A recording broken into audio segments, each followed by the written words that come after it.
Bueno, buenos días queridos y queridas estudiantes, esperamos se encuentren muy bien, que estén en casa cuidándose y pues que hayan podido digamos continuar con su proceso pedagógico. El día de hoy nos encontramos una vez más en la clase de español 10 y veremos el tema del ensayo. Pero antes de eso pues quisiera comentarles los objetivos de la clase, los cuales son, por un lado, comprender los principales elementos que conforman un ensayo y por el otro aprender a utilizar un organizador gráfico. Bien, primero revisemos para qué nos sirve un cuadro sinóptico o esquema de llaves. Un cuadro sinóptico es una forma visual de resumir y organizar ideas en temas, subtemas y conceptos. Esta herramienta sirve para identificar la información más importante de un texto y así comprenderlo mejor. Es como realizar un mapa que nos permita entender los puntos centrales del texto y orientarnos de mejor manera cuando lo vayamos a leer. Así se ve en un cuadro sinóptico como el ejemplo que estamos presentando. En este gráfico podemos ver cómo se establecen las relaciones de jerarquía de la información y cómo las podemos organizar. Como podemos ver en la imagen, tenemos el tema, tenemos varias ideas principales, luego ideas secundarias y por último los conceptos. Bien, que estos conceptos se consignan en las palabras, aunque hay conceptos que se componen por más de una palabra. Ya lo veremos más adelante con algunos ejemplos. Además, hay conceptos principales y secundarios. Es decir, que cuando estamos escribiendo un párrafo, tenemos una idea o concepto principal y esta idea la vamos a acompañar de conceptos o ideas secundarias para complementar la idea principal. Claro lo anterior, continuamos. Ahora preguntémonos qué es un párrafo. Pues bien, un párrafo es una combinación o un conjunto de varias oraciones y cada una de estas oraciones tiene una función dentro del párrafo. Comúnmente hay una oración introductoria, que es aquella que nos contextualiza sobre el tema. Además, hay una oración de tesis o temática, que es aquella en la cual se presenta la idea principal del párrafo. Además de estas, existen oraciones de cuerpo o enlaces o transiciones, que son todas aquellas oraciones que buscan complementar, dar ejemplos, especificar o detallar un poco más la información de la oración, temática o tesis. Y por último, está la oración de conclusión o cierre, que le da un final a todas las oraciones que hemos venido presentando. Bueno, claro todo lo anterior, es momento de que veamos cómo podemos identificar una idea principal y una idea secundaria en un párrafo. Si se fijan bien, en la pantalla hay un fragmento de un texto, el cual tiene algunas palabras subrayadas. Quisiera que en este momento pausaran el video y dieran un espacio para que ustedes leyeran ese texto. Luego de haber leído este texto, les quiero comentar que las palabras subrayadas en él se refieren a conceptos. Si nos fijamos bien, hay dos colores, un amarillo y un verde. El color amarillo es el concepto principal y el color verde hace referencia a los conceptos secundarios. Vamos a ver esto un poco con más detalle en la siguiente diapositiva. Si se fijan, acá hay como un cuadro o un mapa conceptual. En la parte de arriba tenemos el concepto de ilustración, en la parte de abajo minoría de edad y a la derecha la incapacidad para usar el entendimiento. ¿Por qué está organizado de esta manera? Porque cuando leemos el párrafo nos damos cuenta que el concepto de la ilustración es el concepto principal y se define en términos de la salida del hombre de su condición de menor de edad. Es decir, estamos hablando de la ilustración y definimos la ilustración como la salida del hombre de su condición de menor de edad. Sin embargo, después nos dicen que la minoría de edad es la incapacidad de servirse de su propio entendimiento. Entonces nos están definiendo la minoría de edad como una incapacidad para usar el entendimiento. Sin embargo, hasta el momento, este fragmento no nos dice en qué consiste esa incapacidad. Así que vamos a la siguiente diapositiva. En la siguiente diapositiva se pone el fragmento que faltaba en ese párrafo. Por favor, si quieren, pausen el video y aprovechen para leer el fragmento. Luego de haber leído el fragmento, nos damos cuenta que hay otras oraciones subrayadas. Una de ellas es culpable. La otra que está subrayada es no radica en una falta de entendimiento y la otra es que radica en la decisión y el valor para servirse de él con independencia. Bien, recapitulemos lo que habíamos observado en la primera parte de este párrafo. Decíamos que el concepto principal es la ilustración y que la ilustración se define como la salida del hombre de su condición de menor de edad. Además, esta condición de menor de edad se define como la incapacidad de servirse de su propio entendimiento. Sin embargo, nos preguntábamos ¿en qué consiste esa incapacidad? Pues bien, acá ya nos están dando respuesta. Nos dicen que no radica en una falta de entendimiento. Es decir, esta incapacidad no consiste en alguna dificultad mental o cognitiva, sino que radica en la falta de decisión y de valor para servirse del entendimiento con independencia.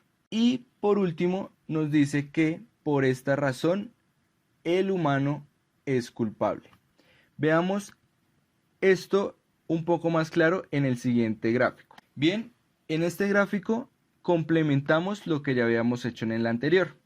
Si nos fijamos en la parte de arriba está la idea principal, que es la ilustración, y como ideas secundarias están las que van de ahí para abajo. Una de ellas es la minoría de edad, que se define como la incapacidad para usar el entendimiento. Sin embargo, esta incapacidad no es por falta de entendimiento, sino por falta de decisión para usarlo. Y por tal razón, el hombre sería culpable.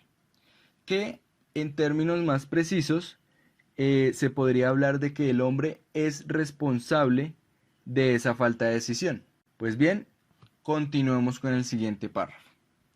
Como en los anteriores, por favor, pausen el video y dediquen un espacio a leer. Luego de haber leído, vemos que hay varias palabras subrayadas. Una de ellas es la pereza y la otra la cobardía. Volvemos a ver subrayado el concepto menores de edad y aparte está subrayado el concepto de tutores. Pues bien, démosle un orden a estos conceptos.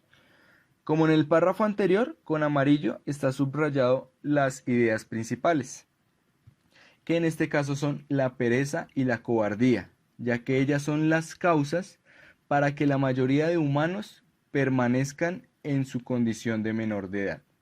Y por esa razón, resulta muy fácil para otros erigirse en tutores. Veamos cómo en los párrafos anteriores un gráfico para entender esto de mejor manera. Aquí en el gráfico está estructurado jerárquicamente las ideas principales y secundarias. En un primer momento encontramos que la pereza y la cobardía son causas de la minoría de edad y que esta minoría de edad tiene como consecuencia que hayan personas que quieran tener el rol de tutores. Sin embargo, podemos preguntarnos hasta ahora ¿en qué consiste este rol de ser tutor? Pues bien, leamos el fragmento que falta para este párrafo. En este fragmento ya vemos que hay otros conceptos subrayados con varios colores.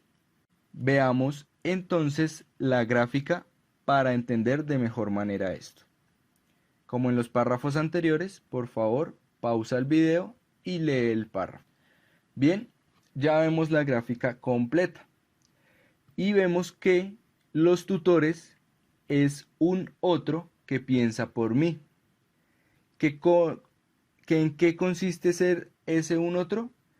Pues es una figura que anula nuestra propia capacidad de pensamiento, pero que, como veíamos en el primer párrafo, la anula porque nosotros tomamos la decisión de dejarnos llevar por lo que diga esto. Puede ser un libro, un pastor o un médico.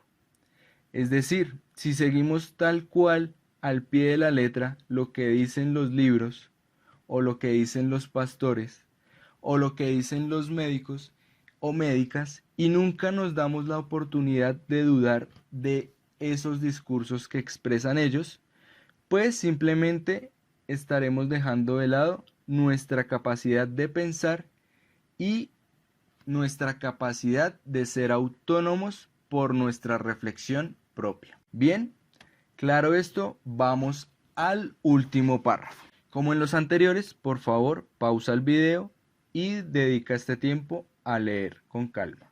Luego de haber leído, vemos que hay varios conceptos subrayados. Como en los anteriores casos, vamos a mostrar la gráfica para entender mejor la jerarquía de estos conceptos, es decir, cuál es el concepto o idea principal y cuáles son las secundarias. Pues bien, el concepto principal es minoría de edad. Se preguntarán ustedes por qué minoría de edad cuando en el párrafo habla de la mayoría de edad. Pues bien, si nos fijamos en la primera oración que dice, la mayoría de los humanos tiene por muy peligroso ese paso a la mayoría de edad. Ahí lo que nos quiere decir es que los humanos sienten un poco de temor de llegar a la mayoría de edad. Sin embargo, esta oración nos está dando a entender que los humanos sienten este temor porque aún no han llegado allá, es decir, que aún no están en mayoría de edad, por lo cual podemos decir que están en minoría de edad. Bien, si nos fijamos en la parte de abajo, está ligado el concepto de tutor. Y como veíamos en los anteriores párrafos, en este también se presenta esta relación. Y es que por la minoría de edad hay una necesidad de tener a alguien externo que nos diga qué hacer, que ejerza un control en nuestro pensamiento. Este tutor busca que nosotros tengamos miedo o que sintamos un riesgo de intentar caminar por nosotros mismos. ¿Qué significa este intentar caminar? Es pensar por nosotros mismos. Entonces, el tutor lo que busca es que nosotros tengamos nervios o miedo de pensar por nosotros mismos. Sin embargo, el escritor de este texto cierra con una invitación, y es que intentemos y nos arriesguemos, sin importar las consecuencias, a pensar por nosotros mismos y a aprender a caminar, que es aprender a pensar por nosotros y ser autónomos. Bueno, recapitulemos todo lo que hemos dicho hasta ahora. Hemos dicho que las ideas principales son aquellas que nos permiten entender el tema que estamos leyendo y aquello que el autor nos quiere transmitir. Como vimos en los ejercicios anteriores, estas ideas principales están acompañadas de otras ideas secundarias que complementan la información que ella expresa. Estas ideas secundarias son aquellas que nos permiten entender mejor la idea principal. Contienen datos, ejemplos o detalles que complementan toda la información que nos expresa la idea principal. ¿Listo? Pues bien, ahora vamos a realizar un ejercicio práctico con la siguiente información. Vamos a ver algunas características y cierta información sobre el concepto del ensayo. ¿Qué es un ensayo? Es una composición escrita en prosa en la que se expresa las ideas del autor o autora y pues su punto de vista particular sobre un tema que le interese o que le fue asignado. Puede tratar sobre cualquier tema y la idea es que en este texto se exprese la visión personal de quien lo escribe. Un ensayo pues tiene varias características.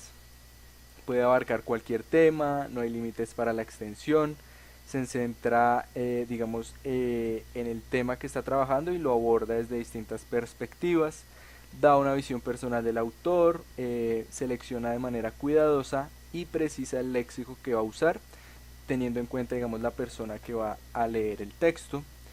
Se busca que sea una lectura amena, ligera, que no sea muy cargada y pues un buen uso de la ortografía. Además del anterior, pues como todo texto, el ensayo también tiene una estructura. La estructura es introducción, cuerpo, desarrollo y conclusión. Digamos que el ensayo se divide en varios párrafos, pero cada uno de estos párrafos tiene una función. Por ejemplo, el párrafo de introducción pues es aquel que nos permite introducir el tema y pues nos permite dar una idea general sobre lo que se va a tratar. En este párrafo podemos escribir como la organización del texto. Podemos decir, en un primer momento vamos a hablar de tal tema, en un segundo momento vamos a hablar de este otro tema y en un tercer momento que daremos las conclusiones. Entonces en el párrafo introductorio se contextualiza sobre lo que se va a hablar en el texto y además también se puede dar como el orden sobre la estructura del texto.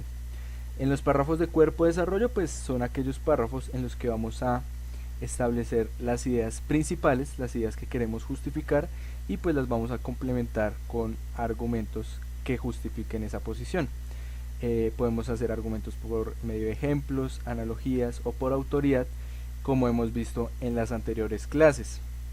Y en la parte de conclusión es ya el último párrafo en el que se cierra todo el tema y pues establecemos la pregunta o la respuesta a la pregunta que nos planteamos en un comienzo. En la introducción también nos podemos plantear una pregunta que queremos resolver a lo largo del texto y en la conclusión es donde vamos a poner si pudimos responder esa pregunta, si la respondimos de manera afirmativa o negativa y pues daremos el cierre de todo ese ejercicio.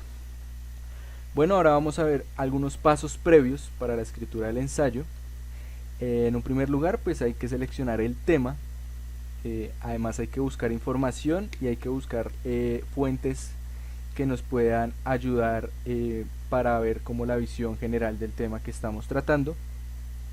Después podemos organizar, como les dije, podemos ir organizando la estructura del ensayo, es decir, organizar de qué tratará la introducción, de qué tratarán los párrafos de cuerpo desarrollo y pues podemos ir haciendo eso mediante una lluvia de ideas, es decir, tratar un poco de manera espontánea, escribir en nuestro cuaderno, en la sección que tengamos para los apuntes, ir escribiendo ideas, varias ideas sobre cómo queremos que se organice nuestro ensayo para que en un momento posterior pues podamos organizarlas y prepararnos para la redacción. Ya en el momento en el que vamos a redactar pues tenemos que que especificar los objetivos que queremos lograr con nuestro ensayo y pues para eso tenemos que tener muy en cuenta las preguntas que nos formulamos. Además vamos a escribir también en la parte de nuestros apuntes o en el borrador que estemos haciendo las ideas principales. Vamos a señalar la idea principal que va a tener cada párrafo y luego para empezar a construir estos párrafos pues vamos a complementar esas ideas principales con los argumentos que consideramos pertinentes para justificarlas. Por último podemos dejar ese escrito un día o 2 días sin leerlo y ya con la cabeza fresca volver a revisarlo para ver y detallar más explícitamente las cosas que se pueden mejorar. Y ya en último lugar pues sería escoger el título. Digamos que el título se puede escoger en un comienzo como para orientar el tema del cual vamos a tratar o lo podemos escoger al final ya cuando hayamos redactado todo el ensayo y pues se nos facilitará más la elección del título. Bueno, digamos que después de toda esta información que les he expuesto, acá vemos una imagen en la que se creó un organizador gráfico sintetizando y organizando todo lo que se dijo. Vimos qué es un ensayo, sus características, su estructura, pasos previos para escribirlo y ya los pasos, digamos, para redactarlo. Como pueden ver, digamos que todo tipo de información se puede organizar de esta manera y con esto logramos como un mapa general que nos permite orientarnos de manera más fácil después en la lectura y en la revisión de esa información. ¿Listo? Bueno, queridos estudiantes, esto sería todo por el día de hoy. Ahora vamos a hablar un poco del taller. La idea del taller es que se les va a enviar, se va a complementar, digamos, la exposición que se hizo acá en el video. Se les va a enviar un material en el cual ustedes pueden leer de manera un poco más profunda qué es un ensayo y los tipos de ensayo, y tienen que realizar esa lectura y aparte pues hacer un cuadro sinóptico organizando la información que se les envía en el taller. Listo, eso sería la actividad que se propone para esta clase. Esperamos pues haya sido clara la explicación y los conceptos que se trabajaron, y pues de igual manera recuerden que si tienen alguna duda o inquietud se lo pueden hacer a su profesor o profesora. Les enviamos un abrazo desde la distancia, por favor sigan cuidándose y recuerden que seguimos aprendiendo juntos.